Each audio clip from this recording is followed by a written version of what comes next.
Hello दोस्तों, अभय सच defence में आप सभी का स्वागत है। जय हिंद। आज हमारी जो एफकैट की जो हमने नई सीरीज चालू की है, या फिर आप कह सकते हैं बैच, ये तो हमने फॉर्मेलिटी में बोला है, but this is the revision module series है। ठीक है, जिसे हमने नाम दिया है याला। ये एफकैट, लास्ट एफकैट, याला बैच। ठीक है, अब ये रिवीजन मॉड्यूल है। ठीक है, जो लोग नए हैं उन्हें मैं बता दूं, फ्री रिवीजन मॉड्यूल है।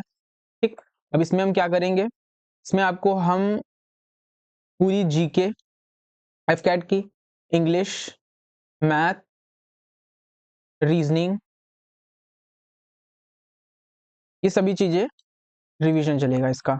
ठीक है, अब ये रिवीजन सीरीज वो उस तरह की नहीं है कि वन शॉट में हम रिवाइज करा दें, या फिर कोई चीज बहुत इजी, बहुत मतलब कॉम्प्रोमाइज करके या शॉर्टकट तरीके से करा दें। ठीक है, विल ट्राई कि हम यहाँ पे कोशिश ये करेंगे कि चीजें क्वालिटी में हो, कॉम्प्रोमाइज ना हो, अच्छी हो। ठीक है, तो हम कॉम्प्रोमाइज नहीं करने चाहते हैं। अगर हम चाहते तो हम क्या करते हैं, हम एक, हमारा क्या था भाई, हम एक कंबाइंड वीडियो रिकॉर्ड करते और उसे वन शॉट में डाल देते। लेकिन हम वैसे नहीं चाह रहे ना, हम चाह रहे हैं कि कोई चीज दी जाए तो वो अच्छे से दी जाए। और अभी भी मैं बता रहा हूँ 35 डेज इनफ है। अगर आपको थोड़ा सा बेसिक नॉलेज है और आपकी जनरल अवेयरनेस अच्छी है, यू हैव, और अगर आप इनोवेटिव माइंडसेट आपके पास है, तो you can clear it. Still थोड़ा सपोर्ट हम देंगे आपको। ठीक, 100% हम देंगे, 100% आप दो, रिजल्ट आ जाएगा। ठीक है, हमें पता है चीजें कहाँ कहाँ क्या क्या करनी है, हम वो चीजें यहीं पे ही करेंगे। ठीक है, आपको बस देखना है। ठीक है, तो फ्री याला रिवीजन बैच है, या सीरीज कह लीजिए। हम जनरली सीरीज ही कहते हैं, बैच तो हमें जस्ट फॉर्मेलिटी के लिए, कैची बनाने के लिए लिखना पड़ा, अदरवाइज बहुत रियलिटी है। ठीक है, तो सीरीज है। ठीक है, लेकिन क्वालिटी इसमें किसी भी बैच से बहुत ज्यादा होगी। ठीक है, मैं आपको बस यही कहूंगा कि पहले देख लीजिए फिर बताइए। ठीक है, चलिए शुरू करते हैं। Just a minute, just a minute.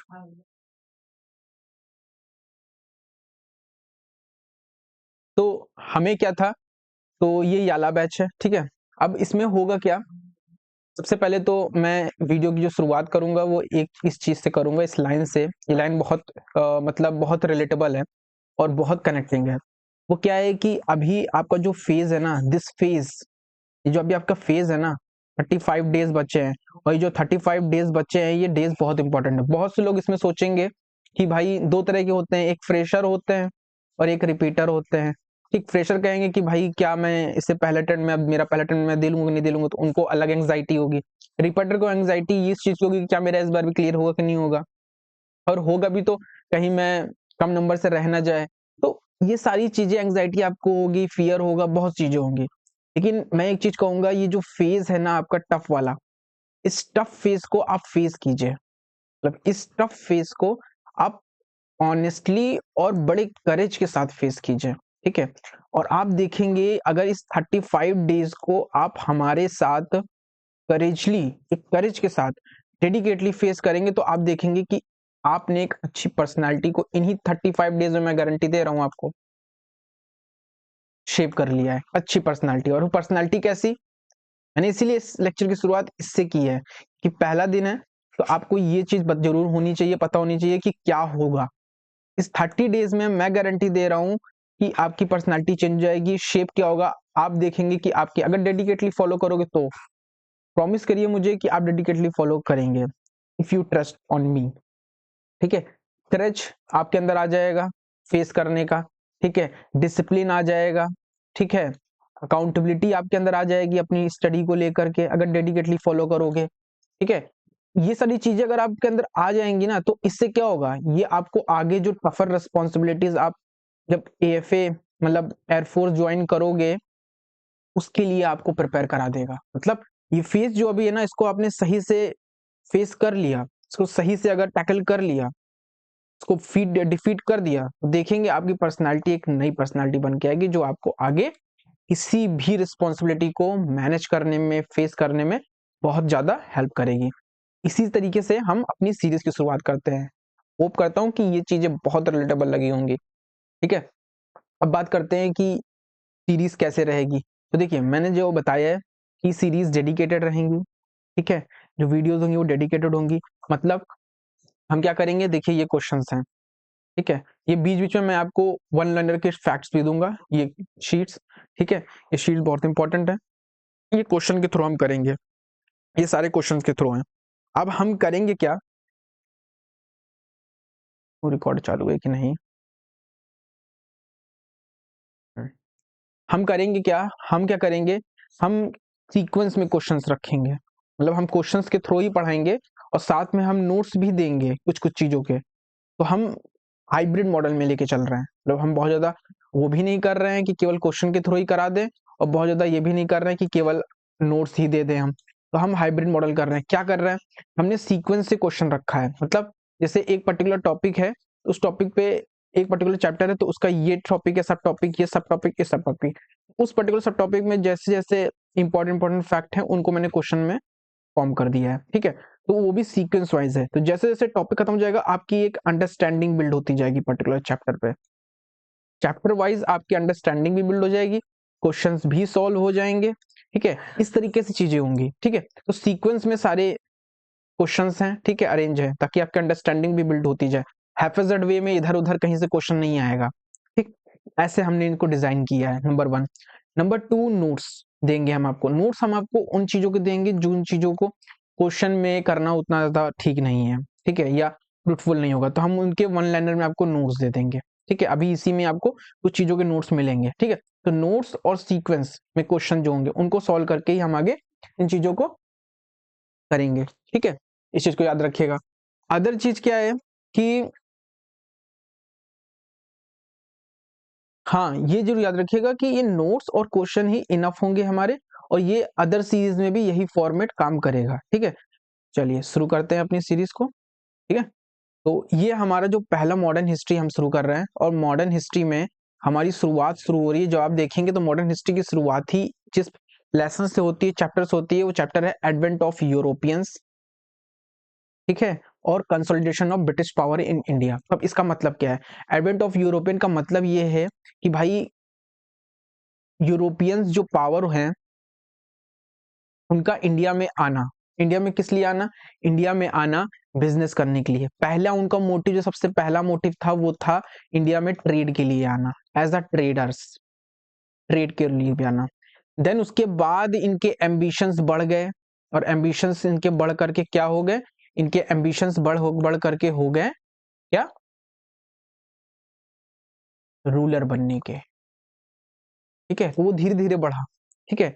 उसमें भी सक्सेसफुल अल्टीमेटली फ्रेंच और इंग्लिश के बीच में थी, अंग्रेजों के बीच में, अल्टीमेटली इंग्लिश ही उसमें सक्सेसफुल हुए थे, ठीक है। तो वो पूरी जर्नी आज हम पीवाईक्यूज के थ्रू, मतलब इस क्वेश्चंस के थ्रू देख लेंगे। तो आज हम जो कवर करेंगे, आज हम 4 चैप्टर को मोस्टली कवर करेंगे।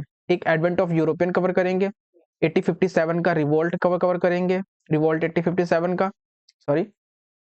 दूसरा हम क्या करेंगे, हम जो पॉलिटिकल ऑर्गेनाइजेशन थे बिफोर कांग्रेस, हम उसे देखेंगे, और आईएनसी का फॉर्मेशन देखेंगे, उसकी मीटिंग्स देखेंगे, ठीक है। ये सारी चीजें देखेंगे, और देन इसके बाद जो इसका नेक्स्ट लेक्चर आएगा उसमें हम क्या करेंगे, उसमें हम जो गांधी इरा से पहले जो मूवमेंट थे, गांधी इरा से जो पहले मूवमेंट थे, बिफोर गांधी इरा से मूवमेंट, और आफ्टर गांधी, मतलब सॉरी, गांधी इरा के जो थे, गांधी इरा के पहले के जो मूवमेंट थे बिफोर, और गांधी इरा के जो मूवमेंट थे, उन सभी मूवमेंट को हम नेक्स्ट चैप्टर, मतलब नेक्स्ट वीडियो में देखेंगे। और वो नेक्स्ट कौन सी होगी, सेकंड वीडियो होगी उसमें। तो सेकंड वाली जो वीडियो होगी उसमें हम ऑलमोस्ट कोशिश ये होगी हमारी कि जो फ्रीडम स्ट्रगल है वो पूरी तरीके से कंप्लीट हो जाए, ठीक है। तो हम इस चीज को देखेंगे, ठीक है। तो ये वीडियो थोड़ी सी कम लॉन्ग होगी, नेक्स्ट वीडियो बहुत ज्यादा होलिस्टिक होगी, और वो आपकी मॉडर्न इंडिया को ऑलमोस्ट खत्म कर देगी। इसके बाद एक और वीडियो आएगी मॉडर्न इंडिया की, ऑलमोस्ट 3 वीडियो हमने डिसाइड कर रखी, 3 वीडियो में आपकी मॉडर्न इंडिया खत्म हो जाएगी, और मॉडर्न एंशिएंट से ही क्वेश्चन ज्यादा आ रहे हैं, फिर हम एंशिएंट कर लेंगे, एंशिएंट में भी 2 से 3 वीडियो में एंशिएंट खत्म हो जाएगी। तो 5 वीडियोज में आपकी हिस्ट्री डन, ठीक है। लेकिन वो ऐसे ही डन नहीं होगी, सेटिस्फाइड लेवल पे डन होगी, सेटिस्फाइड लेवल पे डन होगी, ठीक है। चलिए आगे बढ़ते हैं। अब इसमें क्या है कि एडवेंट ऑफ यूरोपियन, मतलब पहले यूरोपियन आए, तो यूरोपियन आए तो वो कौन कौन से यूरोपियन आए थे, तो उन्होंने क्या क्या किया, कहाँ उन्होंने ट्रेड फैक्ट्रीज लगाई, फिर उन्होंने ट्रेड्स के लिए क्या क्या किया, फिर ट्रेड के बाद कैसे कैसे इन पावर्स में, क्योंकि केवल एक यूरोपियन पावर तो आई नहीं, डच भी आए, पुर्तगीज भी आए, इंग्लिश भी आए, फ्रेंच भी आए, तो उनके बीच में भी तो राइवलरी होगी ना अपनी पावर को बढ़ाने के लिए। तो उन सभी चीजों को हम इस लेसन में देखेंगे और क्वेश्चंस के फॉर्मेट में इन्हें हम अपनी एक अंडरस्टैंडिंग बिल्ड करते जाएंगे। ठीक है, हम इसके तरीके से देखेंगे। अब एडवेंट ऑफ यूरोपियन तो हमने समझ लिया कि कैसे यूरोपियंस आए हैं। ठीक, अब कंसोलिडेशन भी हम देखेंगे कि पावर का, ब्रिटिश मतलब इंग्लिश की पावर का अल्टीमेटली कैसे कंसोलिडेशन होता है इंडिया में, मतलब कॉलोनियल रूल जो होता है वो कैसे होता है, उसको भी मिसी में करेंगे। ये चैप्टर बहुत इंपॉर्टेंट है। ठीक है, अब देखिए यहाँ पे मैंने आपको एक टेबल दे दी है, और टेबल फॉर्मेट में ही मैंने देखिए यहाँ पे चीजें कर दी हैं। ये समझ लीजिए ये बहुत ही इंपॉर्टेंट है, इसको लेके रखिएगा। पहले क्या है, यहाँ पे डिटेल्स दे रखी है, ये टेबल है। ठीक है, अब डिटेल क्या है कि इस्टेब्लिश कब हुई, ये सारी कंपनीज हैं, ये पुर्तगीज की ईस्ट इंडिया कंपनीज है, डच की ईस्ट इंडिया कंपनीज है, इंग्लिश की ईस्ट इंडिया कंपनीज है, डेनिश की ईस्ट इंडिया कंपनीज है और फ्रेंच की ईस्ट इंडिया कंपनीज है। ठीक है, ये चार, ये 1 2 3 4 5 आई। आपको क्या करना है, आपको इनके आने का समय, पहले ये आए, फिर ये, फिर ये, फिर ये, फिर ये, मतलब पहले पुर्तगीज, ये इनके जो सीक्वेंस आने का है वो सीक्वेंस आपको याद रखना है। पहले कौन है, Portuguese, then Dutch, then English, then Danish, then French, सबसे लास्ट में कौन है, सबसे लास्ट में फ्रेंच है। ठीक है, फिर थर्ड नंबर पे कौन आए, इंग्लिश आए, फर्स्ट कौन आए, पुर्तगीज आए। कब आए, 1498 में। ठीक है, वास्को डी गामा ही पहले आया था। ठीक है, फिर डच आए, इंग्लिश नहीं आए, पुर्तगीज के बाद डच आए, डच के बाद इंग्लिश आए। ठीक है, 602 में। अब आप कहेंगे कि सर ये 600 है, लेकिन 600 में इनकी कंपनी बनी थी। इन लोगों ने जब यहाँ पे आए और अपनी फैक्ट्री डाली और उन सब चीजों को करने में इनका टाइम लग गया था, इसलिए सेकंड नंबर पे डच रखा जाता है। ठीक है, डैनिश का क्या है, डैनिश फोर्थ नंबर पे है, फिफ्थ नंबर पे सबसे लास्ट में फ्रेंच आए थे। ठीक है, ये चीज याद रखिएगा आप। ठीक है, अब ये यहाँ पे इनके हेडक्वार्टर्स भी दिए गए हैं या फिर कैपिटल। जब इन्होंने अपनी, क्योंकि देखिए मैंने बताया ना कि इन लोगों ने, इनका मोटो क्या था, ट्रेड करना। ट्रेड करते करते इनके एम्बिशंस बढ़ गए, तो इन्होंने अपनी जो कंपनी थी इनकी, तो उसके कुछ हेडक्वार्टर्स थे, खुद लोग, कुछ कुछ लोगों ने अपना खुद का एम्पायर बना लिया। जैसे पुर्तगीज थे तो गोवा इनका कैपिटल बन गया था। ठीक है, और ट्रेडिंग सेंटर भी बहुत बड़ा था। डच के लिए पुलिकट हो गया था। ठीक है, और इंग्लिश के लिए कलकत्ता हो गया था। ठीक है, और डनिश के लिए ये तुम्हारा ट्रैंकुबर था। पुडुचेरी फ्रेंच के लिए था। ठीक है, तो याद रखिएगा ये 1664, बाकी मैं आगे तो कहूंगा 1664 में स्टैब्लिश हुई थी ये कंपनी। ठीक है, ट्रेडिंग सेंटर इनके जो सबसे इंपॉर्टेंट थे, ये थे कलिकट, कैन्नौर, कोचीन, गोवा बेसिन। ठीक है, दीव। ठीक है, ये इनकी स्टैब्लिश की डेट साथ है। आपको क्या करना है, आपको इनकी इतनी याद रखनी है, इनकी डेट नहीं याद रखनी है। ठीक है, केवल ये जगह याद रखनी है, इनका क्या क्या क्या था। आपको डेट किसकी याद रखनी है, केवल इनकी, इंग्लिश वालों की याद रखनी है। ठीक है, ये याद रखनी है। ठीक, ये याद रखनी है आपको कि कब कौन सी स्टैब्लिश हुई। ठीक है, इनमें भी सबसे ज्यादा मछलीपट्टनम, सूरत और मद्रास याद रखिएगा बस। ठीक है, बाकी इनकी नहीं याद रखनी है आपको। ठीक है, फ्रेंच की याद रखिएगा। ठीक है, फ्रेंच की याद रखिएगा। ठीक है, फ्रेंच में भी ये पोडुचेरी याद रखिएगा, कराईकल याद रखिएगा और माहे याद रखिएगा। ठीक है, बाकी ये इनको याद करने की जरूरत नहीं है। ठीक है, तो ऐसे याद करिएगा आप। ईयर और डिपार्चर फ्रॉम इंडिया, सबसे पहले मतलब इंडिया से डिपार्चर कब किए, तो एक चीज याद रखिए, सबसे लास्ट में डिपार्चर कौन किए, पुर्तगीज। सबसे पहले आए और सबसे लास्ट में गए। ठीक है, ऑपरेशन विजय इनके अगेंस्ट चलाया गया था। ठीक है, इनको हटाने के लिए, मतलब इंडिपेंडेंस के बाद गए, सॉरी। इसी तरीके से इंडिपेंडेंस के बाद देखेंगे तो फ्रेंच भी गए। ब्रिटिशर्स तो आपको F47 में ही चले गए थे, ब्रिटिशर्स ने तो लेफ्ट कर दिया था इंडिया 1947 में ही।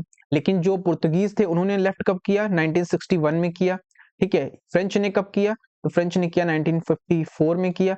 और डच ने कब किया, 1825 में किया। तो सबसे पहले किसने लेफ्ट किया, डिपार्चर किया, डच ने किया। सबसे लास्ट में किसने किया, पुर्तगीज ने किया। ठीक है, याद रखिएगा ये सीक्वेंस, याद रखिएगा। ठीक है, और फर्स्ट फैक्ट्री कहाँ लगाई, तो कलिकट में इन्होंने लगाई, इन्होंने मछलीपट्टनम में लगाई। ये तो आगे अभी क्वेश्चन में भी आपको मिलेगा, मतलब जो चीजें आपको आगे क्वेश्चन में मिलने वाली है वो मैंने इस टेबल में ऑलमोस्ट लगा दिए। मैं आपको बता रहा हूँ एडवेंट ऑफ यूरोपियन में यहीं से ही क्वेश्चन, अगर चैप्टर में क्वेश्चन उठेगा तो मोस्ट प्रोबेबली यही शीट से ही क्वेश्चन उठेगा। ये एक पर्टिकुलर टेबल इनफ है वहां पे क्वेश्चंस को करने के लिए, ठीक है। तो ये चीज को याद रखिएगा। चलिए अब हम शुरू करते हैं क्वेश्चंस को। देखिएगा यहीं से ही चीजें शुरू हो जाएंगी। फर्स्ट यूरोपियन जो आया इंडिया सी के थ्रू पहुंचा, वो किस साल पहुंचा, ठीक है। आपको बताना है। इसमें दोनों क्वेश्चन है कि who was the first European to reach India and in which year. दो क्वेश्चन है यहाँ पे, किस ईयर आया, ठीक, और और वो कौन था, ठीक है। वो कौन था, पुर्तगीज थे, डच थे, कौन था, और उसका नाम क्या था। वो दोनों क्वेश्चन यहाँ पे आपको क्या करना है, आपको इस वीडियो को किस फॉर्मेट में देखना है, पहले आपको वीडियो को पॉज करना है, क्वेश्चन आएगा आपके सामने, को अटेम्प्ट करना है। अटेम्प्ट करने के बाद आपको क्या करना है, आपको उसे सॉल्व करने की कोशिश करना है।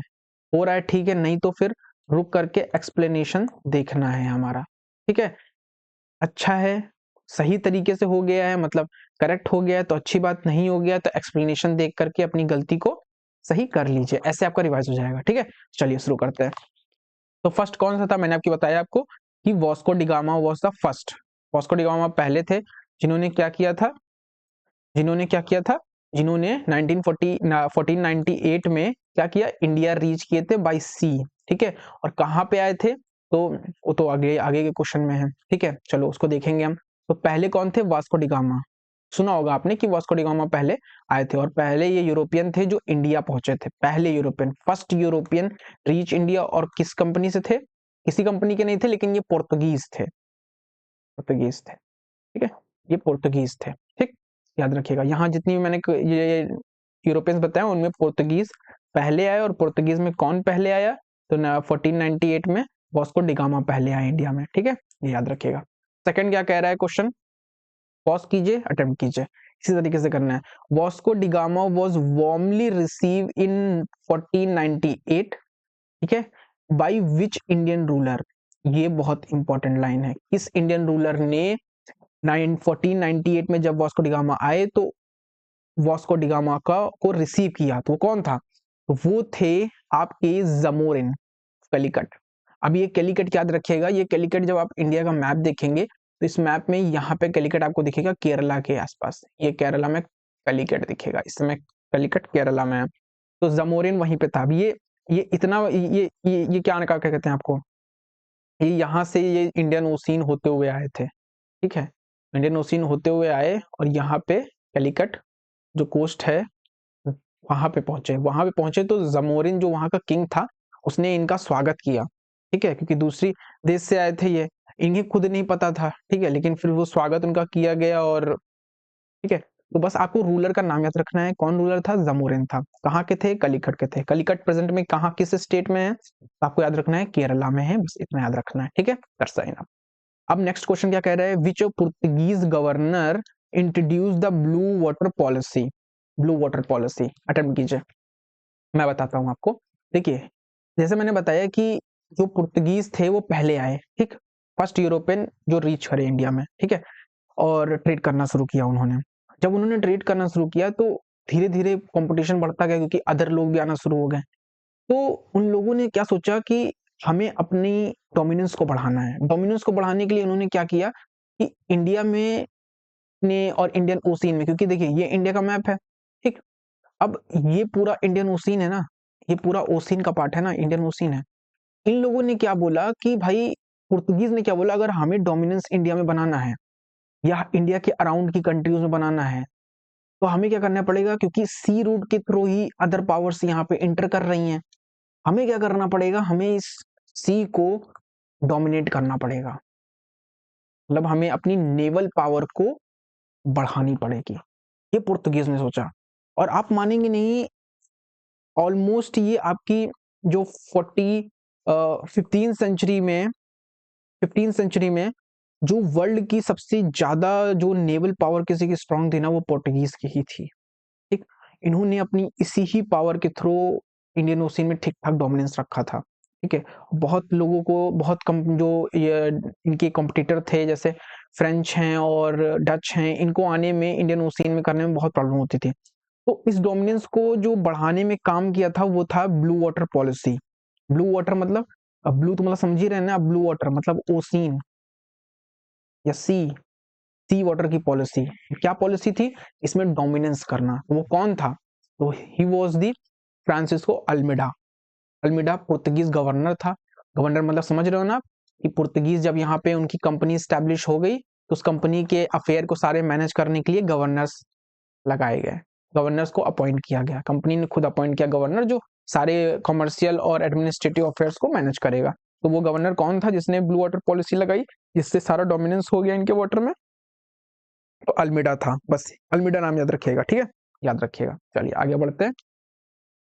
अब ये है कि Goa was the captured by the Portuguese in 1510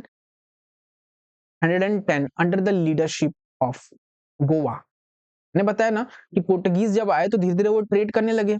trade करते करते उनका मोटो चेंज हो गया। ट्रेड के मोटो से आए, मोटो चेंज हो गया। क्या हो गया? उनका मोटो हो गया कि भाई अब हमें क्या करना है, हमें अब रूलर बनना है। तो रूलर बनने के लिए, क्योंकि रूलर बन जाएंगे तो ये अपने ट्रेड को और एक्सपेंड कर पाएंगे जहां चाहेंगे।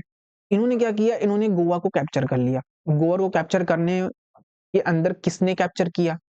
समय गवर्नर कौन था पोर्टुगीज का 1510 में? ठीक है, आपको ये डेट भी याद रखनी, तभी मैंने देखिए यहाँ डेट ऐड कर दी है। कौन सा पोर्टुगीज गवर्नर था? तो वो कौन गवर्नर था आपके? थे अल्बुकर्क। ठीक है, याद रखिएगा।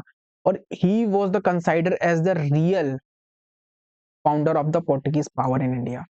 पोर्टुगीज की पावर का जो रियल फाउंडर है वो है अल्बुकर्क। ठीक है, अल्मीडा ने तो उसकी वाटर पॉलिसी के लिए ही वो जाना जाता है, लेकिन मेन जो था वो अल्बुकर्क था। ठीक है, ये चीज याद रखिएगा। तो C is the right answer.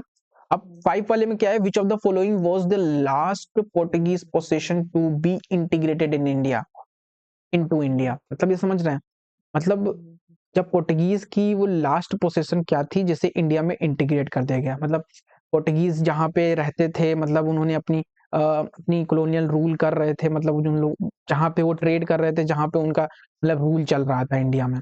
तो वो पोसेशंस कौन कौन से थे, वो एरिया कौन कौन से थे जिसे लास्ट में बाद में इंटीग्रेट कर दिया गया इंडिया में? तो वो कौन कौन से थे भाई? जैसे हमने बताया ना अभी, गोवा को इन्होंने कैप्चर कर लिया, तो गोवा तो मस्ट होगा। ठीक है, अब आपको पता होना चाहिए तो गोवा के ऊपर ही दमन दीव भी है। दमन दीव को भी पोर्टुगीज ने कैप्चर कर रखा था, दमन दीव भी उनके अंदर था। अब इस शीट को देखेंगे तो इस शीट में देखिए, ये गोवा, दीव और यहीं पे दमन भी होगा। दमन नहीं है तो आप ऐड कर लीजिएगा, दमन भी इनके अंडर ही था, तो दमन भी दीव भी होगा। All is right. और कब गए ये?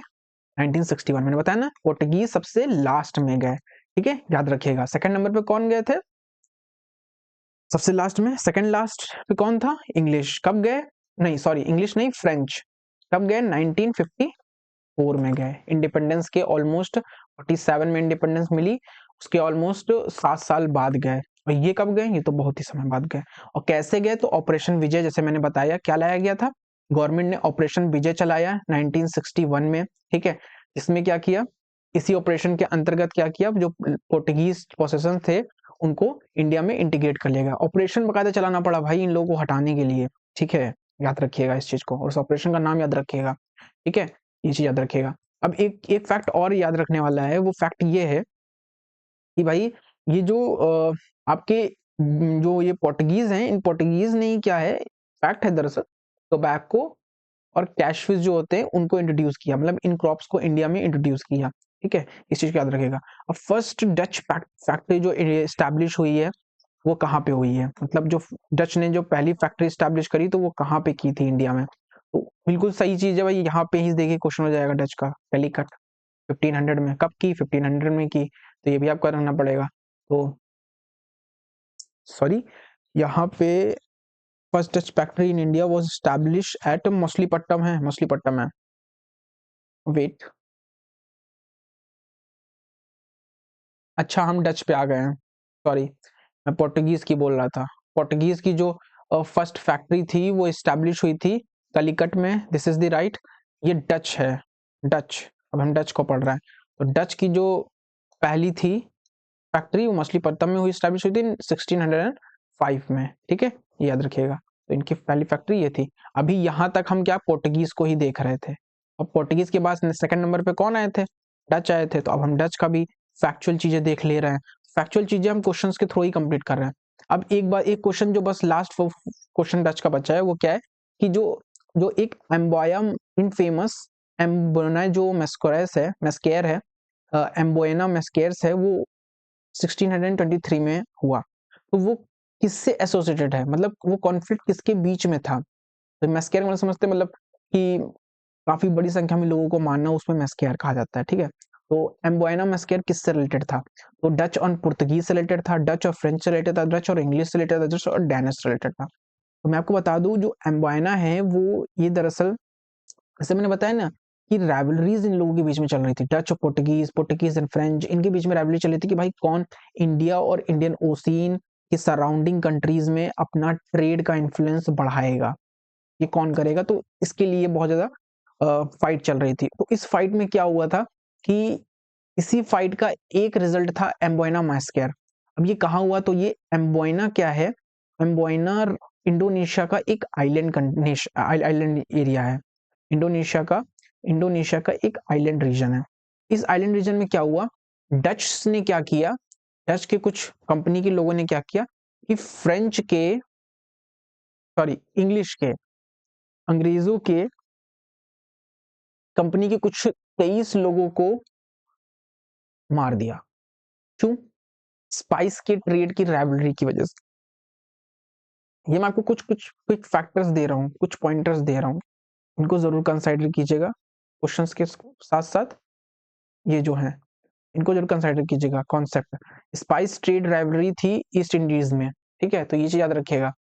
स्पाइसेस का भी बहुत ज्यादा ट्रेड होता था और इसकी वजह से राइवलरी थी। उसी राइवलरी का रिजल्ट था कि डच ने क्या किया, अपनी फाइट के थ्रू अंग्रेज के कुछ 23 जो मतलब ट्रेड के जो एम्प्लॉयज थे उनको इंडोनेशिया के इस एम्बोना आइलैंड में मार दिया, और काफी उनको टॉर्चर करने के बाद मारा। तो इससे अंग्रेज काफी मतलब वो हो गए, मतलब उनको काफी बुरा लगा। तो मतलब उन लोगों ने फिर काफी बदला भी लिया, इस पे काफी वॉर भी हुई, बैटल्स भी हुए, ठीक है। तो उनमें नहीं जाएंगे, लेकिन हाँ बुक्स में ये जो मैस्केयर है एम्बोना, ये बहुत फेमस है, इसलिए मैंने इसको एज अ क्वेश्चन दे दिया आपको। आपको चीज पूछ सकता है कि ये कब हुआ है, तो याद रखना आपको 1623 में हुआ। किसके बीच में था? तो ये डच और इंग्लिश के बीच में, हाँ याद रखना है आपको, ठीक है। किसके किसके बीच में था? तो डच और इंग्लिश के बीच में, हाँ, ठीक। आगे बढ़ते हैं। The English East India company was establish in, अब वही क्वेश्चन आ रहे हैं कि ईस्ट इंडिया कंपनी कब एस्टैब्लिश हुई, इंग्लिश ईस्ट इंडिया कंपनी। तो बहुत इजी सी बात है, 1600 में हुई थी। और कब किसके रूल में हुई थी? तो क्वीन एलिजाबेथ के ऑर्डर पे हुई थी। मतलब उस समय रूलर कौन था? तो क्वीन एलिजाबेथ थी। तो ये बात आप याद रखिएगा, क्वीन एलिजाबेथ थी, ठीक है। ठीक है, चलिए। द फर्स्ट इंग्लिश फैक्ट्री कहाँ पे स्टैब्लिश्ड हुई, ये याद रखना है आपको। तो पहली जो फैक्ट्री स्टैब्लिश हुई वो स्टैब्लिश हुई थी सूरत में, ठीक। बहुत इजी चीज है, आपको याद रखना है।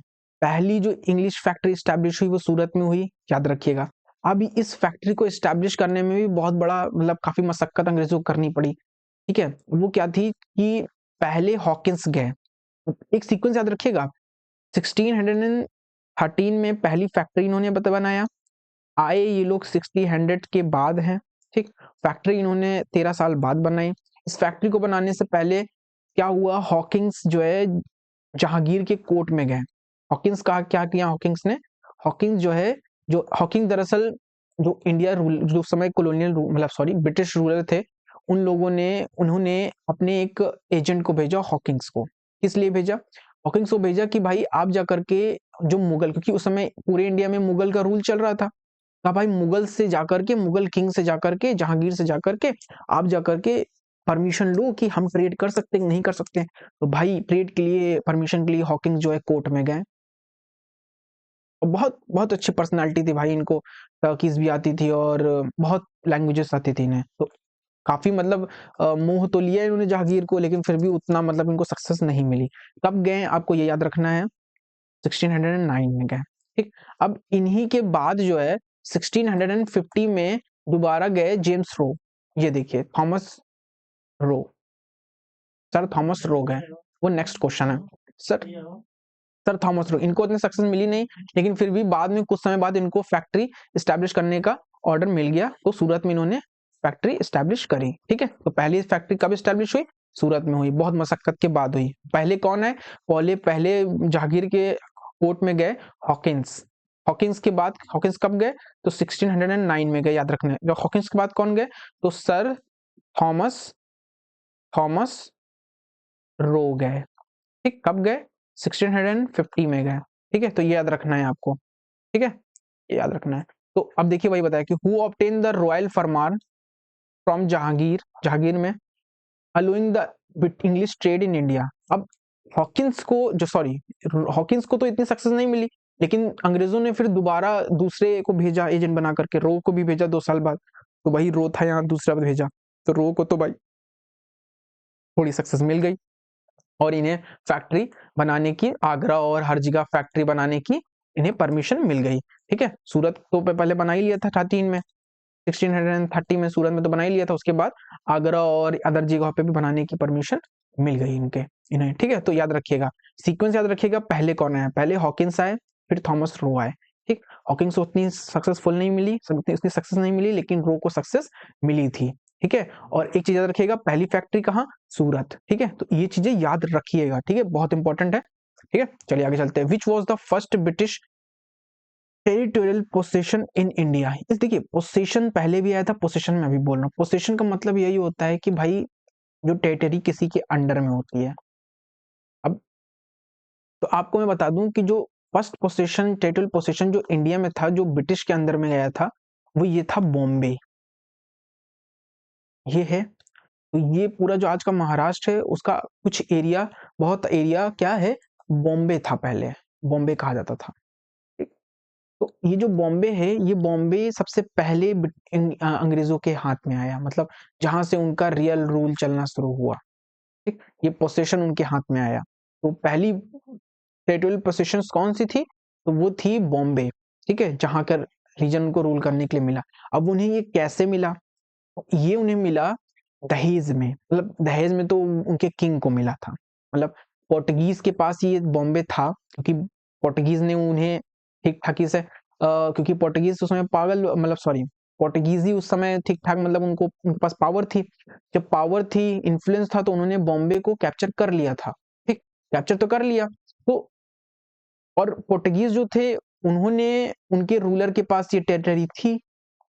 जब रूलर्स के पास टेरिटरी थी, इन्होंने क्या कर दिया, पोर्टुगीज रूलर ने क्या किया, जब अपनी लड़की की शादी करी, ब्रिटिशर्स थे, ब्रिटिश किंग से शादी करी, और जिनका नाम था किंग चार्ल्स, उन्होंने क्या किया, इस बॉम्बे को दहेज में दे दिया अपनी बेटी को, किंग चार्ल्स को। ठीक है, ठीक है, 68 में है। तो अब किंग चार्ल्स ने क्या किया भाई, पैसा निकालने की इस टेरिटरी के लिए, कंपनी को, जो ईस्ट इंडिया कंपनी थी, इंग्लिश ईस्ट इंडिया कंपनी थी, उसको इन्होंने लीज पे दे दिया कि भाई मुझे साल के इतने रुपए दो और ये बॉम्बे हमसे ले लो। ठीक है, हमें साल भर के जो है इतने पाउंड रुपए दो, और बॉम्बे का पैसा, बॉम्बे से जितना भी पैसा आएगा रेवेन्यू का, और यहाँ से जितना भी लोग रहते हैं सबके टैक्स लेने का सारा पैसा आपको ही रखना है, रूल भी आपको करना है। इस तरीके से देखिए सौदेबाजी हुई है। दहेज में पोर्टुगीज ने दिया क्या, अंग्रेजों को, अंग्रेज के किंग को, चार्ल्स को। चार्ल्स ने क्या किया, कंपनी को दे दिया लीज पे। ठीक है, तो कौन सी टेरिटरी थी जो पहले इनके पोजीशन में आई? बॉम्बे थी। ठीक है, याद रखिएगा। अब अंग्रेजों ने ही कलकत्ता बनाया, फाउंडेड 1690। कब बनाया? 1690 बनाया, ये भी याद रखिएगा। किसने बनाया? तो भाई जॉब कार्नोक में बनाया, ज्यादा डिटेल में मत जाइए। जॉब कार्नोक ने कलकत्ता बनाया, बस हाल का जो कलकत्ता है वो जॉब कार्नोक ने बनाया था। और किन 3 विलेजेस को कंसाइड करके, मतलब कंबाइन करके बनाया था? तो जो सुतनौती थी, कलिकाता था, और गोविंदपुर थी। ठीक है, ये याद रखिएगा। चलिए आगे देखते हैं। अब जब हमने यहाँ देख लिया, अब हम अंग्रेजों के बारे में ही मोस्टली देखेंगे, जो मिली मिली चीजें थी। अब आपने एक 13 क्वेश्चन को पढ़िए, पॉज कीजिए, देखिए ये बहुत इंपॉर्टेंट है। क्वेश्चन ये कह रहा है कि गोल्डन फरमान जो है 1632 was issued by which ruler, मतलब किस रूलर के थ्रू गोल्डन फरमान इशू किया गया अंग्रेजों को? To British, sorry, East India, English East India, East India company. किसे इशू किया गया? किसने किया, किस रूलर ने इशू किया? ऑप्शन आपके सामने है। तो इसने ये किया है, गोलकुंडा के किंग ने, अब्दुल कुतुब शाह ने किया था। ठीक है, अब्दुल कुतुब शाह ने किया। दरअसल देखिए हुआ क्या, यहीं से ही तो टूटने की बात शुरू हो गई ना। देख लीजिए, फरमान पूरा गोल्डन दे दे रहे हैं खुश होकर के अंग्रेजों को, ईस्ट इंडिया कंपनी को, सॉरी, ईस्ट इंडिया कंपनी जो ट्रेड कर रही थी, उन्होंने खुश होकर के फरमान दे दिया। अब ये फरमान था क्या? फरमान ये था कि गोलकुंडा के पूरे टेरिटरी में ये बिना टैक्स दिए ड्यूटी फ्री ट्रेड कर सकते हैं। इतनी बड़ी चीज, मतलब एक कंपनी बिना टैक्स दिए अपने बिजनेस को रन कर सकती है। अगर आज ऐसा कोई कर दे तो कोई गवर्नमेंट आज ऐसा करेगी नहीं। इतनी दयालुता क्यों? तो गोल्डन फरमान किसने दिया? तो गोलकुंडा के किंग ने दिया। ये क्या था गोल्डन फरमान? तो फ्री ट्रेड था, फ्रीली ट्रेड करो without paying any custom duty इन गोलकुंडा किंगडम। अब गोलकुंडा किंगडम के किंग ने जैसा किया वैसे ही कब किया? 1632 में किया, 1632 में किया। सेम आगे क्या किया? 1717 में खुश होकर के जो मुगल इंपरर हैं उन्होंने भी किया। मुगल इंपरर क्या नाम था उनका? फर्रुखशियर। फर्रुखशियर ने क्या किया? अलोड कर दिया इंग्लिश ईस्ट इंडिया कंपनी को कि ट्रेड करे फ्रीली इन मुगल प्रोविंसेस। अब मुगल प्रोविंसेस कौन कौन सी मुगल प्रोविंसेस में किया? तो याद रखिएगा, गोल्डन फरमान अलग है जिसे गोलकुंडा के किंग ने दिया था, ठीक, कुतुब शाह। फर्रुखशियर का फरमान दस्तक वाला था, मतलब दस्तक, ये दस्तक किन किन एरिया में ट्रेड फ्रीली ट्रेड कर सकते थे बिना ड्यूटी के, किन किन मुगल प्रोविंसेस में? तो ऑप्शन आपके सामने, बंगाल, डेक्कन, बंगाल, बिहार, उड़ीसा और इंटायर मुगल एम्पायर। तो आप में से बहुत लोग कहेंगे इंटायर मुगल एम्पायर में कर लेंगे, नहीं, बंगाल, बिहार और उड़ीसा। और अंग्रेजों के लिए मैं सच बताऊं यही काफी था, बहुत बड़ा था। क्यों? क्योंकि देखिए, जैसे मैं बताऊं, उस समय ऑलमोस्ट अगर मैं कहूं आपको, चाइना से जो ट्रेड होता था, इंडोनेशिया से और इवन अमेरिका से, अदर अदर आसपास रीजन से जितने भी ट्रेड चलते थे वो इसी ट्रेड इसी रूट से होते थे। मतलब यही बंगाल, उड़ीसा, बंगाल जो पोर्ट था, कलकत्ता का पोर्ट जो था, कलकत्ता रीजन जो था, वहां पे जो रीजन था वो रीजन ऑलमोस्ट 80 टू 90% ट्रेड को हैंडल करता था। समझ लीजिए, इतनी बड़ी एरिया में आप फ्रीली ट्रेड का एक्सेस दे रहे हो, मतलब आप तो समझ लीजिए डुबा दे रहे हो ना। इस तरह से चीजें हो रही थी, आप आगे समझ लीजिए, ठीक है। तो मिस यूज ऑफ दस्तक, पहले मैं बता ना कि फर्रुखशियर ने जो दस्तक दिया, फरमान दिया, इसी फरमान को दस्तक भी कहते हैं। तो ये मिस यूज ऑफ दस्तक था, ग्रांटेड जब फर्रुखशियर ने किया, led to the conflict with, मतलब किसके साथ कॉन्फ्लिक्ट होने लगा? जाहिर सी बात है कॉन्फ्लिक्ट के साथ होने लगा, मीर जफर के साथ, शाह आलम के साथ, नवाब सिराजुद्दौला के साथ और मीर कासिम के साथ। तो ये जो कॉन्फ्लिक्ट होने लगा था वो हुआ था नवाब सिराजुद्दौला। क्यों? क्योंकि इन्होंने जब बंगाल उड़ीसा में जब दिया ना बिहार, तो यहाँ का जो किंग था बंगाल का वो सिराजुद्दौला ही था। ये सिराजुद्दौला को इसलिए बेकार लग रहा था क्योंकि भाई मुगल प्रोविंसेस में तो सिराजुद्दौला आ रहे थे, बंगाल प्रोविंसेस आ रही थी, लेकिन जो उसका रेवेन्यू था, ड्यूटी फ्री ये रूल कर रहा है, अब ये रेवेन्यू तो इसको नहीं मिल रहा ना सिराजुद्दौला को अपने बंगाल में, क्योंकि कंपनी पैसा नहीं दे रही है। ऊपर से अब इस जो सिराजुद्दौला है उसके अगेंस्ट भी काम करने लगी, उसकी बातें नहीं मान रही थी। इसकी वजह से क्या हुआ कि 2 मिनट,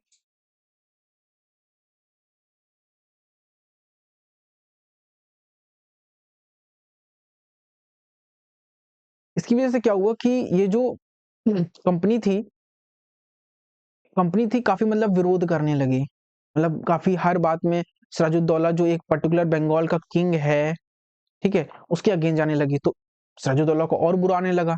तो वो फिर जो ये मिस यूज दस्तक का अंग्रेज करने लगे थे, इस इतनी बड़ी पावर का, ट्रेड फ्री होनी पावर का जो मिस यूज करने लगे थे फर्रुखशियर जैसे लोग, ठीक है, सॉरी, ये आपके जो अंग्रेज थे मिस यूज करने लगे थे पावर का। तो इस वजह से अंग्रेज की जो ईस्ट इंडिया कंपनी थी वो, इंग्लिश ईस्ट इंडिया कंपनी थी वो, वर्सेस सिराजुद्दौला की बीच में कॉन्फ्लिक्ट होने लगा, ठीक है। अब यही कॉन्फ्लिक्ट आगे चल करके क्या बनेगा?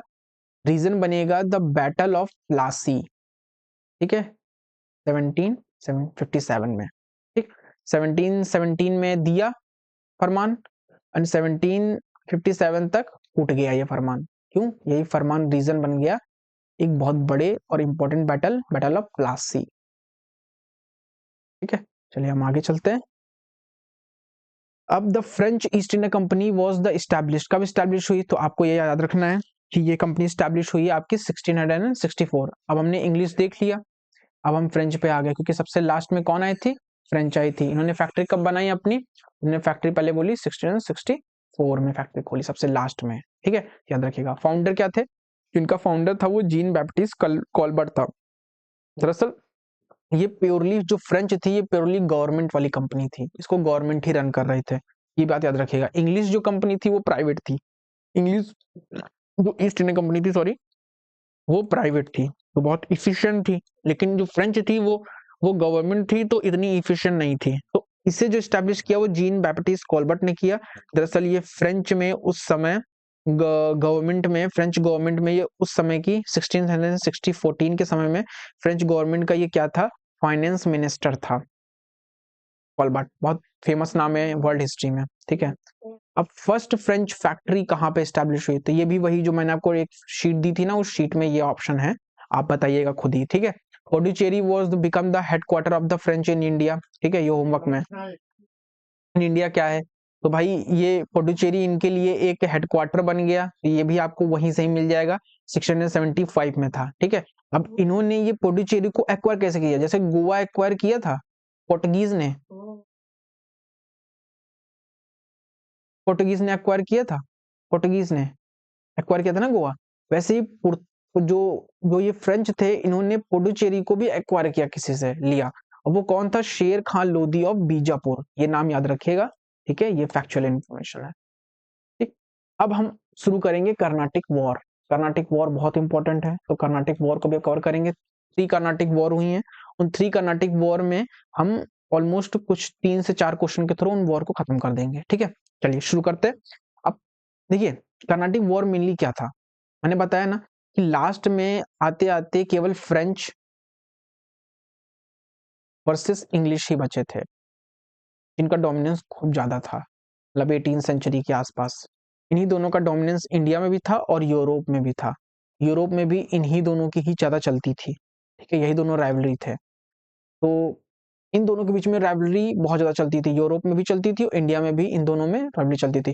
फ्रेंच कहती थी कि मैं यहाँ पे पॉलिटिकल रूल अपना बढ़ाऊंगा, इंग्लिश कहते थे कि मैं बढ़ाऊंगा, मतलब मैं यहाँ रूलर बनूंगा, वो कहते थे मैं रूलर बनूंगा। मैं अपना ट्रेड ज्यादा एक्सपेंड करूंगा, तो कहते थे मैं करूंगा। चीजें चलती थी, तो इनका एक रिजल्ट ये हुआ था कि कर्नाटिक वॉर हुई बहुत बड़ी बड़ी, और 3 कर्नाटिक वॉर हुई, वही ये रिजल्ट है, ठीक है, हम देखते हैं, ठीक है। अब ये कर्नाटिक वॉर केवल यहीं के रिजल्ट में नहीं है, उसके रीजंस कुछ यूरोप में भी जो वॉर्स चल रही थी इनके बीच, इन दोनों के बीच में यूरोप में जो कॉन्फ्लिक्ट चल रहे थे, वो भी यहाँ पे रीजन है, ठीक है। चलिए शुरू करते हैं। तो फर्स्ट कर्नाटिक वॉर कब हुई, तो 1746 से 1748 के बीच में हुई। ये लाइन डेट आपको याद रखनी है, ठीक है, ये याद रखिएगा, मैं ये आपको दे रहा हूँ, ठीक है। तो ये जो वॉर इतने से इतने बीच में हुई, 2 साल में हुई, तो this was then extension of the which European war. देखिए वही बोला ना कि यूरोप में जो चीजें हो रही हैं उसी को ये यहाँ पर उसका रिजल्ट है। तो यूरोप में किस वॉर का ये एक्सटेंशन है, किस यूरोपियन वॉर का एक्सटेंशन है, फर्स्ट कर्नाटिक वॉर। तो पॉज कीजिए, आपको पता चल जाएगा। तो सी इज द आंसर, कि ऑस्ट्रियन जो कंस्ट्रक्शन चल रहा था उसका ही रिजल्ट था। ऑस्ट्रिया में दरअसल फ्रेंच के ऑलमोस्ट कॉर्नर में ही है, तो उसमें क्या हो रहा था कि ऑस्ट्रिया में उस समय सक्सेशन की वॉर चल रही थी, कि 2 लोग थे, उन 2 में कौन कौन रूलर बनेगा, तो इन 2 में लड़ाई चल रही थी। दोनों ही ये पावर, इंग्लिश और फ्रेंच दोनों ही लड़ रहे थे कि भाई ये बनेगा ऑस्ट्रेलिया का रूलर, ये बनेगा। वही इम्पैक्ट यहाँ पे भी दिख रहा है दोनों के बीच में, यहाँ पे भी इन दोनों पावर के बीच में लड़ाई दिखती है कर्नाटिक, फर्स्ट कर्नाटिक वॉर के रूप में। अब during the first Carnatic war which French commander capture the Madras in 1746, 1746 में किसने कैप्चर किया मद्रास को, ठीक है, याद रखिएगा, किसने कैप्चर किया मद्रास को, तो याद किए ये ला बार्बनोस ने किया था, ठीक है, याद रखिएगा। मद्रास कितने कैप्चर किया, मतलब दोनों के बीच में लड़ाई चल रही थी ना, जब दोनों के बीच में लड़ाई चल रही थी फ्रेंच और इंग्लिश के बीच में फर्स्ट कर्नाटिक वॉर के दौरान में, तो फर्स्ट कर्नाटिक वॉर के समय में जब लड़ाई चल रही थी, तो जो अंग्रेजों में जो अंग्रेजों की जो मद्रास थी फैक्ट्री, उस मद्रास फैक्ट्री को, उस मद्रास फोर्ट को किसने कैप्चर कर लिया, फ्रेंच ने कैप्चर कर लिया। और फ्रेंच के किस कमांडर ने कैप्चर किया, तो ला बॉर्डनीज ने कैप्चर किया, ठीक है, ये याद रखिएगा। अब 21st क्वेश्चन क्या है कि फर्स्ट कर्नाटिक वॉर इंड कैसे हुई, किस ट्रीटी से हुई, तो ये भी इंपॉर्टेंट है, किस ट्रीटी से हुई और इसका मेजर आउटकम क्या था। तो याद रखिएगा, ये ट्रीटी क्या थी, ट्रीटी ऑफ एक्सला शेपल थी, और रिजल्ट ये था कि जो मद्रास था उसको ब्रिटिश को वापस लौटा दिया गया था। तो ये ट्रीटी आपको याद रखनी है, ठीक है, कौन सी ट्रीटी थी।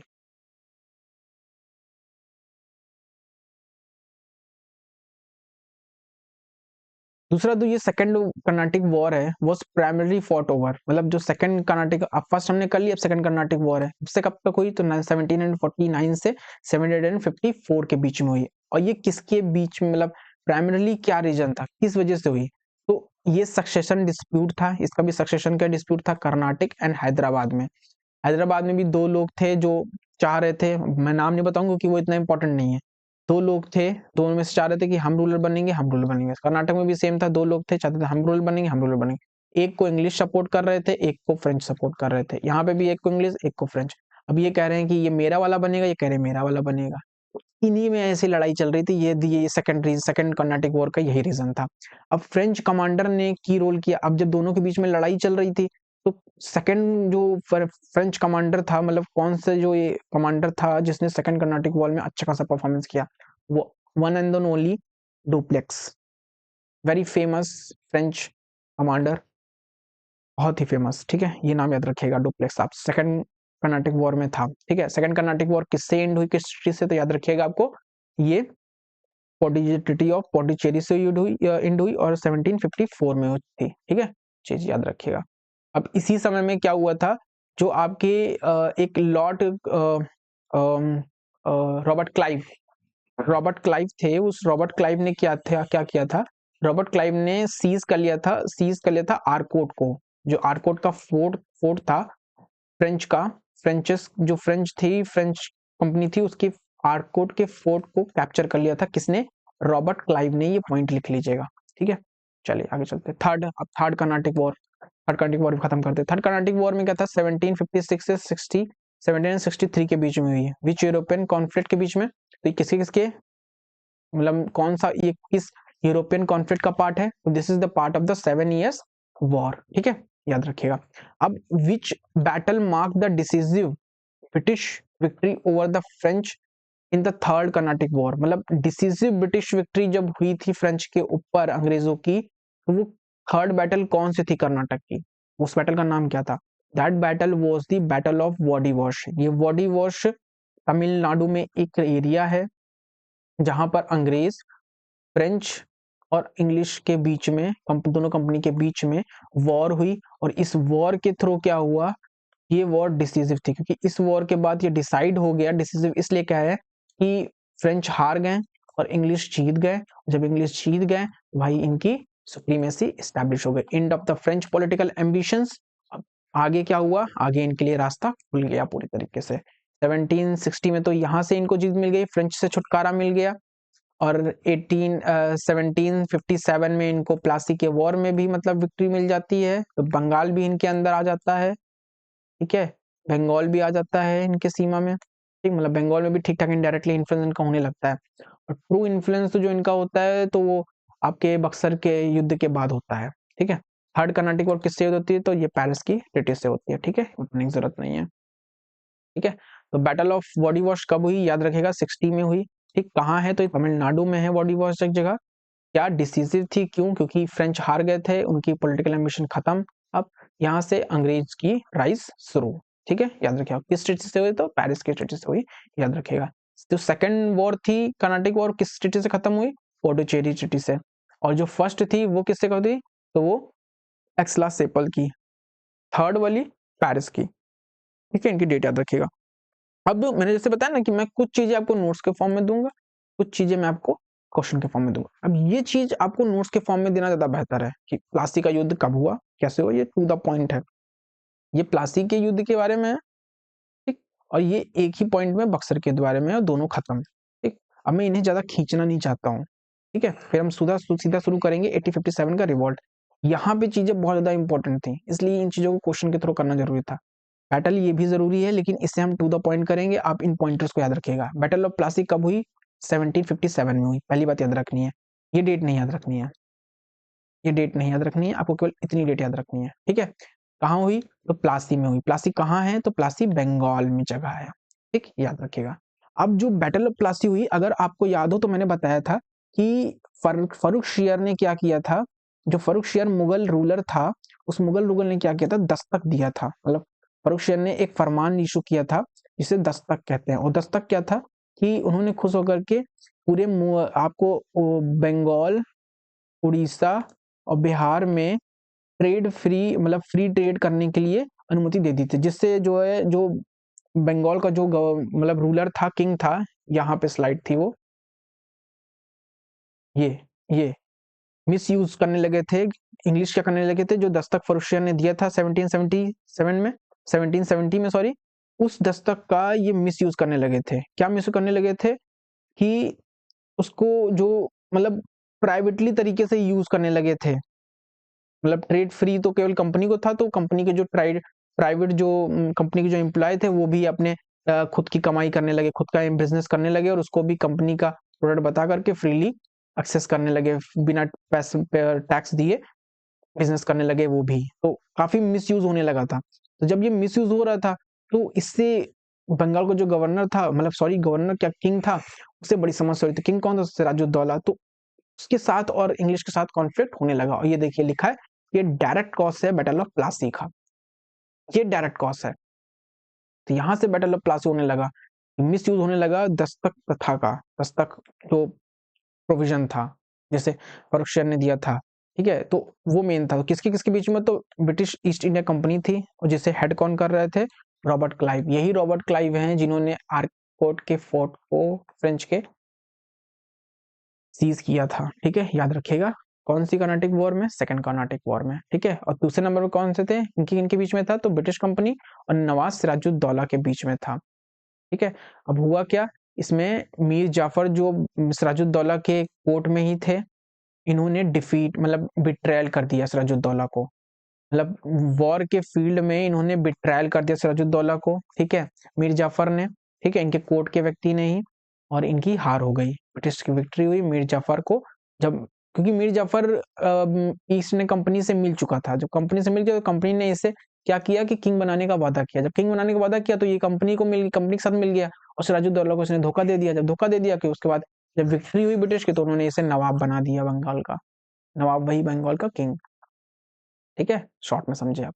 इससे क्या हुआ, ब्रिटिश का बंगाल में क्या हुआ, इन्फ्लुएंस बढ़ गया, क्योंकि अब जो ये मीर जाफर है, ये तो इनके द्वारा बनाया हुआ ही नवाब है, क्योंकि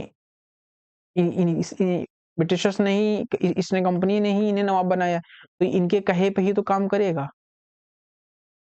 तो बस इनका पॉलिटिकल एम्बिशन बंगाल में भी बनना शुरू हो गया। फ्रेंच को तो अपने एक जो अपने बड़े राइवलरी है इनका, यूरोपियन राइवलरी है, उसको तो हटा ही दिया इन्होंने वॉडी वॉश के through, the battle of Wandiwash, last third Carnatic war के थ्रू। अब बक्सर में क्या हुआ, बक्सर का याद रखिए, वॉर कब हुई बक्सर का, मतलब वॉर कब हुई, तो 1764 में हुई, ठीक। डेट अगेन नहीं याद रखनी, केवल ईयर याद रखना है। कहाँ हुई, तो बक्सर बिहार में है। प्लासी कहाँ है, तो बंगाल में है, ठीक, याद रखिएगा। ये बहुत छोटी छोटी चीजें जो आपको याद रखेगी। अब बैटल ऑफ प्लासी क्या है, बक्सर क्या है, सॉरी। जैसे मैंने आपको बताया कि प्लासी में क्या हुआ कि मीर जाफर को क्या बना दिया, मीर जाफर बन गया किंग। मीर जाफर क्या बन गया, किंग या फिर नवाब। मीर जाफर नवाब बन गया। मीर जाफर नवाब बन गया, कुछ समय तक वो कठपुतली रहा, जैसा जैसा उन लोगों ने बोला, कंपनी ने वैसा वैसा करता गया, लेकिन कुछ हद तक बाद में फिर वो कंपनी की बात नहीं मानने लगा। तो कंपनी ने क्या किया, मीर जाफर को हटा करके उसके दामाद मीर कासिम को बना दिया, ठीक, मीर कासिम को बना दिया, ठीक है। इस तरीके से जब मीर कासिम को बना दिया, तो कुछ समय बाद मीर कासिम ने शासन किया। फिर उसके बाद मीर कासिम को भी प्रॉब्लम होने लगी कि भाई कंपनी खुद ज्यादा ही इंटरवेन कर रही है, कुछ ज्यादा ही प्रॉब्लम कर रही है, मेरे पास कोई ऑटोनॉमी है ही नहीं। तो उन्होंने भी क्या किया, उसने फिर विरोध करना शुरू कर दिया। तो फिर वही विरोध क्या था, तो combined forces of Mir Qasim है और सिराजुद्दौला। सिराजुद्दौला ये कहाँ के हैं, तो सिराजुद्दौला ये आपके अवध के नवाब हैं। शाह आलम कौन थे, शाह आलम द्वितीय, ये उस समय के मुगल एम्परर थे। तो उस समय मुगल एम्परर कौन शामिल थे, शाह आलम द्वितीय, सेकंड, शाह आलम सेकंड शामिल थे। सिराजुद्दौला क्या थे, अवध के नवाब थे, ठीक है, अवध के नवाब थे।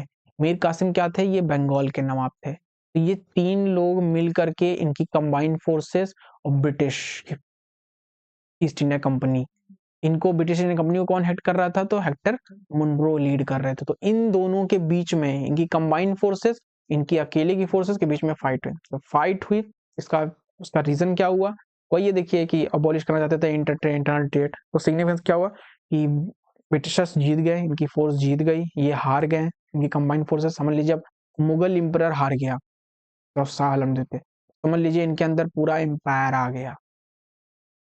मतलब बैटल ऑफ प्लासी ने तो बंगाल इनके हाथ में कर दिया, लेकिन बैटल ऑफ बक्सर की विक्ट्री ने पूरे मुगल एम्पायर को ही ढहा दिया। इसके बाद मुगल एम्पायर केवल एम्पायर जो था और मुगल एम्पायर पूरा जो था इंडिया का था, वो सब इनके अंडर में आ गया। इस बैटल से 1765 के बाद से समझ लीजिए पूरी तरीके से अंदर ही हो गया है इंडिया, समझ लीजिए, इसलिए वो बहुत डिसिसिव माना जाता है।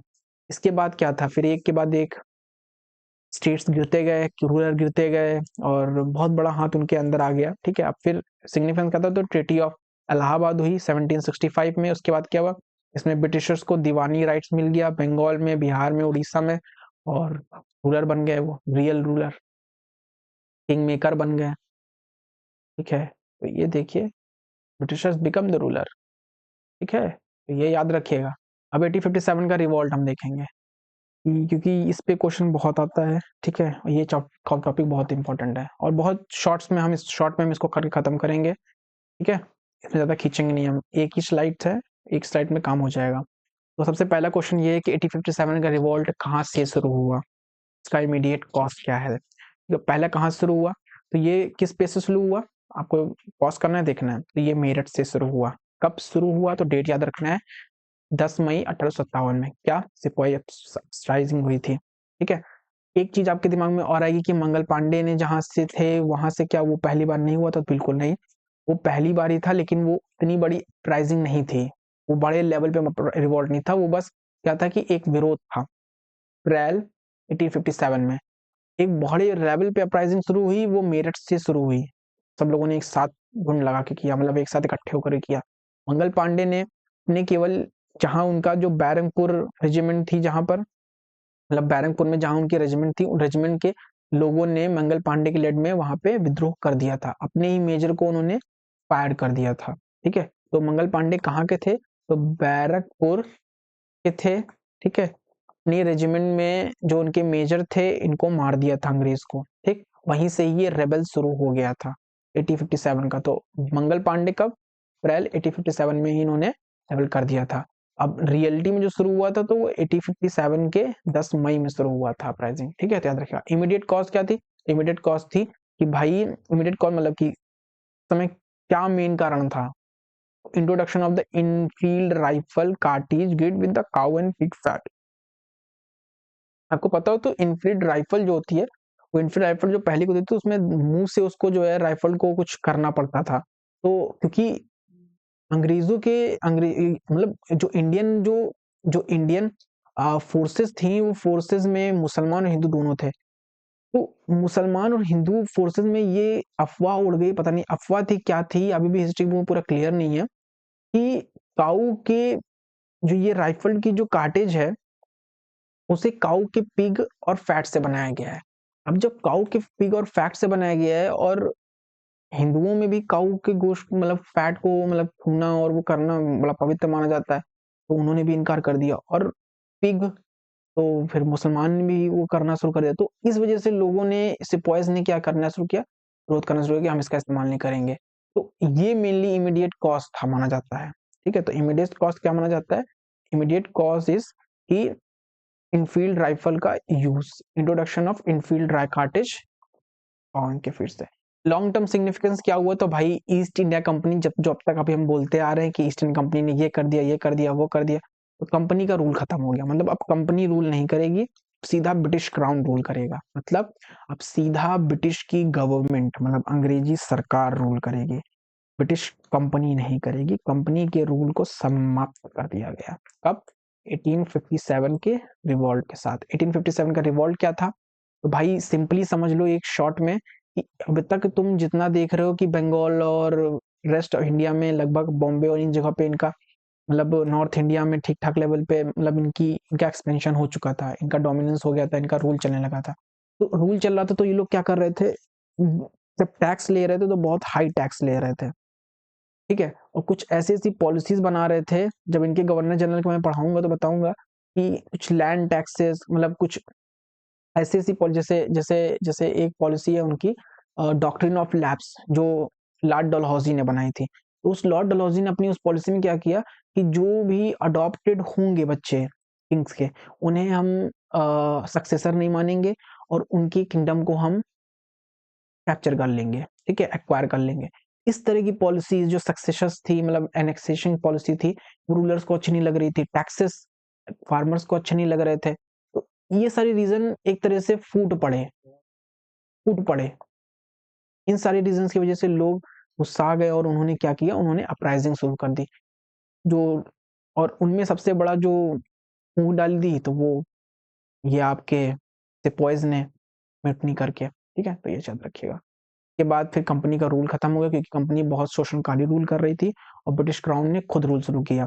और रूल शुरू करते ही उन्होंने एक नया एक्ट निकाला, जो एक्ट था कि 1857 का एक्ट है, जो क्या कहते हैं 1857 के एक्ट नाम से, जो मैं अभी आपको पढ़ाऊंगा वो एक्ट, उसमें काफी सारे प्रोमिस किए गए हैं कि अब किसी के साथ शोषण नहीं होगा, न रूलर्स के साथ होगा, न किसी के साथ नहीं होगा, ठीक है। सबको इक्वली स्टेटस दिया जाएगा, ठीक है, इक्वली ट्रीट किया जाएगा। ये सारे प्रोमिस ब्रिटिश क्राउन ने किए, कंपनी के रूल को बंद कर दिया, ठीक है। तो ये चीज सबसे बड़ा था।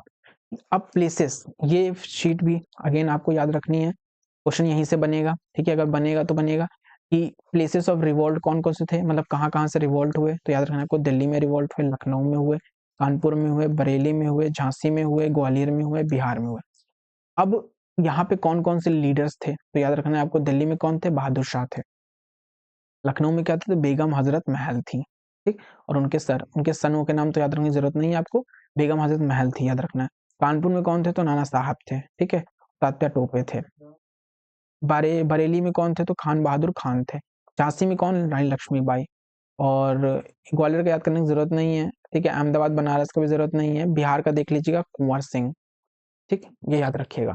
अब जब ये लीडर्स यहाँ पे रिवोल्ट कर रहे थे अपने अपने एरिया में, तो भाई इस रिवॉल्ट को दबाने के लिए कुछ ब्रिटिश ऑफिसर्स भी आएंगे सप्रेस करने के लिए। तो ऑफिसर्स कौन कौन से थे, तो मैं जिनको अंडरलाइन कर रहा हूँ उनको जरूर याद रख लीजिएगा।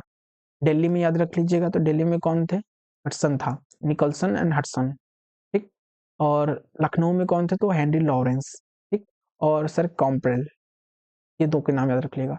और हुनरोज झांसी का याद रख लीजिएगा, ठीक है। हुनरोज झांसी का याद रख लीजिएगा, झांसी में किसने किया, तो हुनरोज ने किया, ठीक है। बस ये 3 जगह का याद रखिएगा, ठीक है। अब एक चीज रीजन याद रखिएगा कि किसने किस लिए रिवोल्ट किया, किसने किस लिए रिवोल्ट किया। तो ये चीज याद रखिएगा कि कुंवर सिंह का जो मेनली था वो ये था कि वो उनकी जो जागीरदारी थी उसे छीन लिया गया था एनेक्सेशन के थ्रू, वो उसे वापस चाहते थे। नाना साहब क्या चाहते थे, नाना साहब पेंशन के लिए अपने लड़ रहे थे, ठीक है। और रानी लक्ष्मीबाई, डॉक्ट्रिन ऑफ लैप्स, मतलब उनके अडॉप्टेड सन को सक्सेसर डिनाई कर दिया जा रहा था, ठीक है। तो मैंने बताया ना, अडॉप्टेड लैप्स के थ्रू सक्सेसर को नहीं माना जा रहा था, अडॉप्टेड बच्चों को सक्सेसर नहीं माना जा रहा था, तो वो चीजें यहाँ पे हो रही थी, ठीक है। अब पॉलिटिकल एसोसिएशन, स्लाइड खत्म खत्म, ठीक है। लास्ट के कुछ बचे हुए हैं, देखिए इसके थ्रू हम अपने 3 से 4 चैप्टर को हिस्ट्री के, मॉडर्न हिस्ट्री खत्म कर चुके हैं। जो नेक्स्ट वीडियो होगी वो बहुत कॉम्प्रिहेंसिव होगी, उसमें ऑलमोस्ट हम 80% हम लोग फ्रीडम मूवमेंट को कर चुके होंगे, गांधीयन एरा के, ठीक है। और जो उसके बाद लास्ट वीडियो आएगी उसमें पूरी मॉडर्न खत्म, वो छोटी होगी, ठीक है। ये 3 वीडियो इनफ है मॉडर्न इंडिया को करने के लिए, ठीक है। अब पॉलिटिकल एसोसिएशन बिफोर आईएनसी, मतलब इंडियन नेशनल कांग्रेस से पहले जो पॉलिटिकल एसोसिएशन थे वो आपको जानना जरूरी है, मतलब इंडियन नेशनल कांग्रेस के बनने से पहले। तो ये मैंने कुछ के नाम रख दिए आपको, बंग भाषा प्रकाशिका सभा, ठीक, कलकत्ता में थी, ठीक है। इनके केवल नाम याद रखिएगा आप, ठीक है। और एसोसिएट राजा राम मोहन राय के थे, उन्होंने ये बनाया था, ठीक। बाकी इनके ये नाम रखने की जरूरत नहीं है, याद रखने की जरूरत नहीं है आपको। जमींदारी एसोसिएशन, इसको भी करने की जरूरत नहीं है, ठीक है। जो मैं काट रहा हूँ वो नहीं करना है, ठीक है। और बंगाल ब्रिटिश इंडिया सोसाइटी, आप क्या करेगा, आपसे वो सीक्वेंस में अरेंज करने के लिए कह देगा, ठीक है। या आपसे कह देगा कि मैचिंग करो कि ये कहाँ कहाँ थे, इनके फाउंडर्स का नाम क्या है, आपको ऐसे करने कह देगा। ब्रिटिश ईस्ट इंडिया एसोसिएशन, ये आपको याद रखना है, ये कलकत्ता में था, प्रेसिडेंट से कहते थे राधाकांत देव थे, ठीक है, याद रखिएगा। ये सारे नहीं करने हैं, ठीक है। बॉम्बे एसोसिएशन, तो ये जगन्नाथ शेखावत थे, इसको भी नहीं करिएगा। मद्रास नेटिव, इसको भी नहीं करिएगा। ईस्ट इंडिया एसोसिएशन, ये अलग करना है, ये भी नहीं करना है। हाँ सॉरी, ये करना है दादा नौरोजी वाला, ईस्ट इंडिया एसोसिएशन, दादा भाई नौरोजी का तो ये तो करना है। इनको मैं मार्क कर रहा हूँ डबल टिक से, वो आपको जरूर करना है, ठीक है। ये भी करना है, ये भी करना है, ठीक है, ये कर लेना है। इनके ये माधव गोविंद दास, दादा भाई नौरोजी ने इसे लंदन में एस्टैब्लिश किया था। ठीक, पूर्ण स्वराज पूना में था, पूर्ण सार्वजनिक सभा पूना में था महाराष्ट्र के। तो किसने, महादेव गोविंद रानाडे ने किया था। ठीक है, याद रखिएगा। अब ये इंडियन लीग कलकत्ता तो शिशिर कुमार घोष इन्होंने किया था, तो ये भी इंपॉर्टेंट है। Indian association, Indian national association Calcutta, समझ लीजिए ये इंडियन नेशनल कांग्रेस के इक्वली इसकी इंपॉर्टेंस थी उस समय। तो सुरेंद्र नाथ बनर्जी ने किया था, ये भी बहुत इंपॉर्टेंट है, ये भी याद रख लीजिएगा। ठीक है, ऑल इंडिया कॉन्फ्रेंस, ये भी याद रखिएगा, कलकत्ता में थी। ठीक है, कलकत्ता की थी। मद्रास, ये भी याद रखिएगा। तो ये याद रखिएगा कि ये तो एक रिपीट हो गया है। ठीक है, ये याद रखिएगा।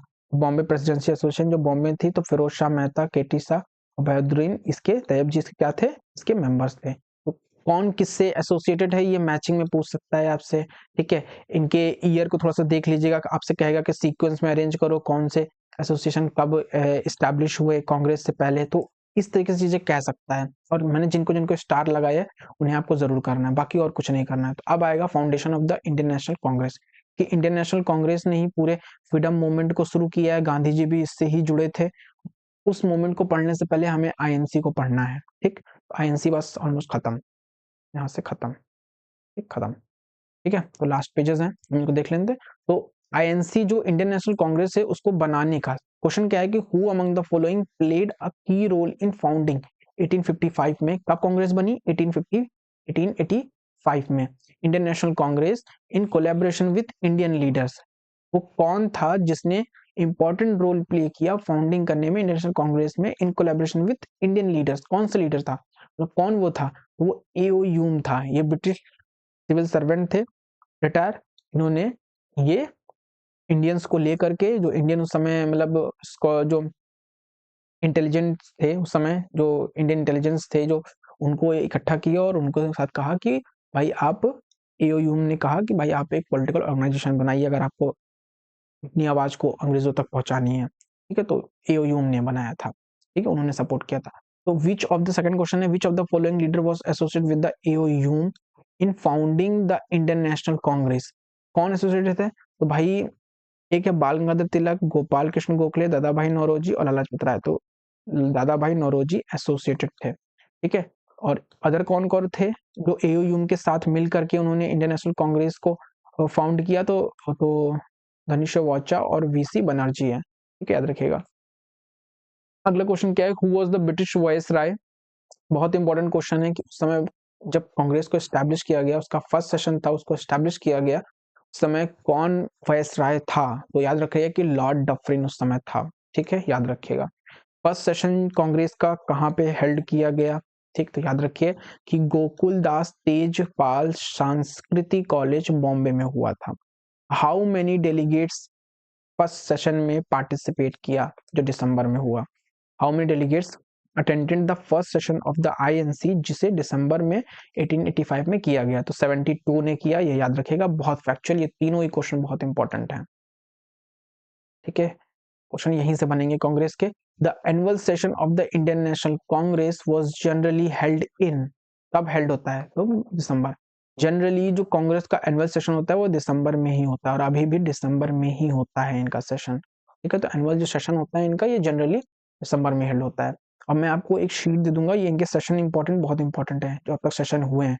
तो इनमें जो फ्रीडम मूवमेंट के दौरान जितने भी कई बड़े बड़े डिसीजन हैं, तो वो आईएनसी के एनुअल जो आपके सेशंस होते हैं दिसंबर में, उसी के दौरान ही लिए गए। तो वो जो इंपॉर्टेंट सेशंस हैं, कुछ ऑलमोस्ट मैं 10 सेशंस की लिस्ट आपको दे दूंगा।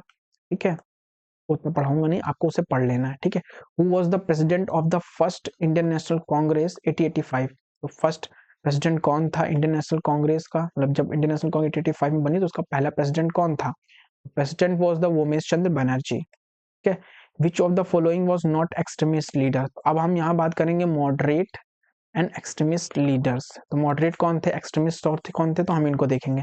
भाई मॉडरेट कौन थे, तो मॉडरेट वो बंदे थे, जब आप देखेंगे आगे 1906 तक देखेंगे, इससे पहले मॉडरेट रूल चल रहा था, मॉडरेट्स का रूल चल रहा था, मॉडरेट्स पॉलिटिशियन थे कांग्रेस में। के बाद एक्सट्रीमिस्ट 1906 के बाद एक्सट्रीम भी आने लगे थे। तो मॉडरेट और एक्सट्रीम में डिफरेंस क्या है कि जो मॉडरेट होते थे, जैसे नाम से ही पता है कि मॉडरेट मतलब मॉडरेटली काम करते हैं, मतलब ये लोग क्या करते थे, ये लोग अपनी बात को अंग्रेजों तक पहुंचाने के लिए कॉन्स्टिट्यूशनल क्या करते थे, कॉन्स्टिट्यूशनल स्टेप्स को अपनाते थे, मतलब लेटर लिखते थे और मूवमेंट का मतलब क्या कहते हैं उसे, लेटर लिखते थे और अदर चीज़ें करते थे, इसके थ्रू अपनी बात को बताते थे। लेकिन एक्सट्रीमिस्ट क्या करते थे कि भाई नहीं, हमें बहुत बड़ा मूवमेंट करना पड़ेगा, हमें आंदोलन करना पड़ेगा, हमें बहुत बड़ी-बड़ी चीज़ें करनी पड़ेंगी, हमें इन्हें उखाड़ के फेंक देना है, हमें रिवॉल्यूशन करना पड़ेगा।